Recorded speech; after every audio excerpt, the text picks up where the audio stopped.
Hey, my name's Nathan, this is the Future Game Show, and I spent a recent Saturday with 2024's communal punching bag, Suicide Squad, Kill the Justice League. Was it the worst game I've ever played? Absolutely not. Did I have fun with it? Yeah, sure. Is it a disappointment from a company known for stellar previous single-player adventures? Yeah, I can't lie.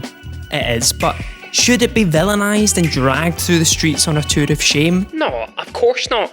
A quick drag round the block, maybe, but really no more than that. But how did we get here? You know, how did we get to the point where a company famed for fantastic story-driven experiences is pushed instead to develop a live service experience that just feels so unsure of itself? Well, I'm glad you asked. Live service games are not exactly a new idea, more of an evolved one. You see, game development has always been an expensive practice, so publishers have always tried their best to kind of squeeze out as much product from an investment as humanly possible. Back in the olden golden days of the late 90s, early noughties, it was all about expansion packs. A big beautiful box on a shelf that required another big beautiful box on a shelf to be playable. New campaigns and games made from the bones of previous releases. Command & Conquer did it, StarCraft did it, and most notoriously, The Sims did it, which had more expansion packs than you had dead Sims in your swimming pool. Brilliantly though, The Sims also hid the option of having sex behind the paywall of an expansion pack. What's that? You would like to watch your Sims woohooing? Okay, that'll be an extra $30, you dirty pervert. The difference here was that to ship a new game and a new disc to a shelf, well, that was going to cost about a similar amount as what it did to get the original game out there. So publishers and developers had to make sure that this additional content was worth the money, which is why a lot of expansion content from back in the day is remembered so positively. Arguably, the most fondly remembered expansion packs from that period are the Half-Life expansion packs. Opposing Forces allowed you to play as one of the armed military that stormed the base, and Blue Shift let you play as the ever-loved Barney.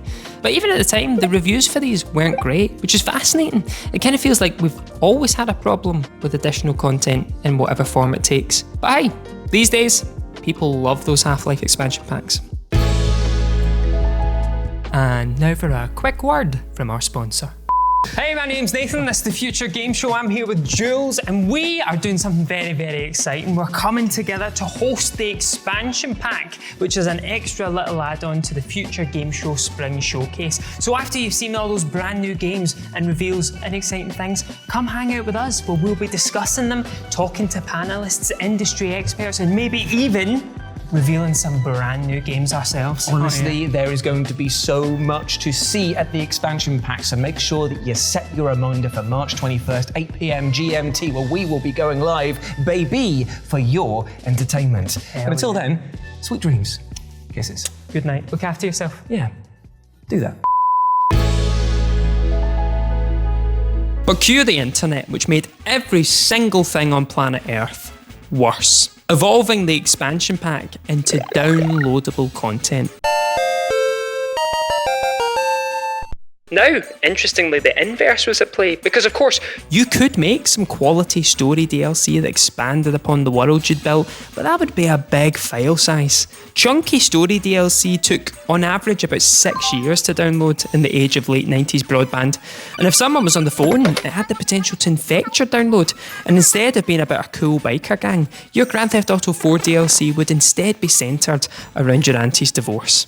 So instead, smaller downloads grew in popularity, profile pictures, in-game costumes, cosmetics.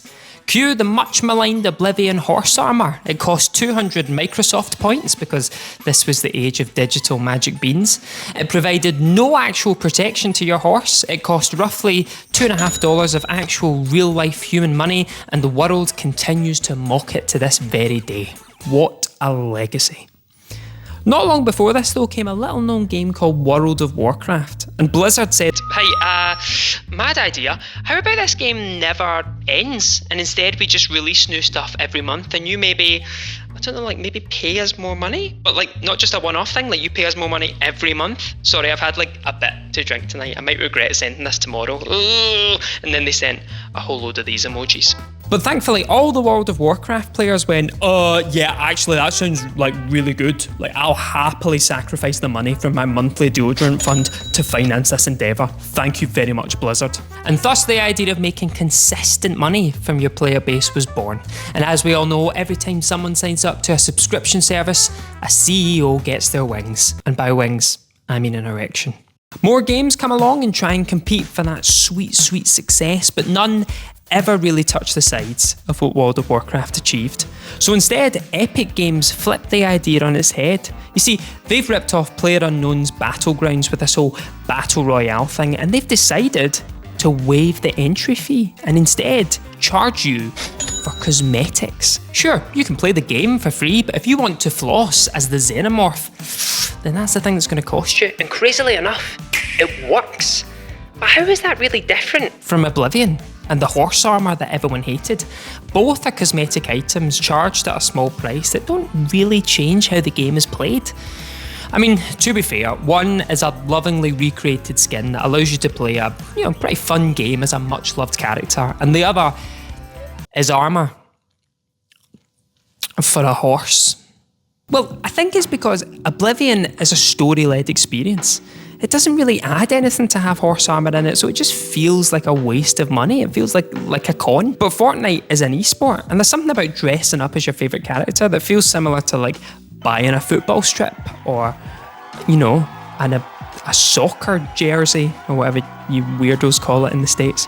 Because like World of Warcraft before it, Fortnite has conquered a section of the market with a unique idea. And execs always take the wrong lesson from that. They don't go, oh wow, this is like a really interesting way of thinking. We should try interesting ways of thinking as well, don't you think? They instead say, let's do exactly that. Don't change a thing. Don't just do exactly that, but with Batman villains that no one cares about. So here is Suicide Squad then, stuck in this strange no man's land, this unsatisfying contradiction of trying to tell a story-led experience while the trappings of live service have it stuck trying to play like an esports game that encourages you to spend more money on cosmetics. The thing is though, killing my pals as the Xenomorph is cool.